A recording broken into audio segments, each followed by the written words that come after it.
Ez badezu sortzen, ez badituzu zure lan propioak publikatzen, ez zaizkizu diru ematen duten enkarguak iristen. Baino era bat enkargutara jartzen baldin bazea, ez dakazu denborarik sortzeko, beraz enkargua gutxitu iten diat.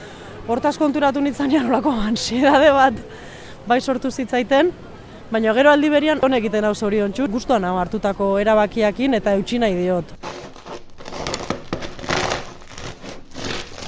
Azken aldian oso modan jarri da instituzioetan kultur eskubideetaz hitz egitea, ez?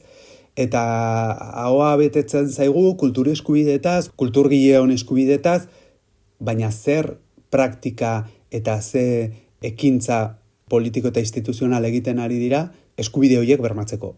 Hori da erantzun behar den galdera, ez?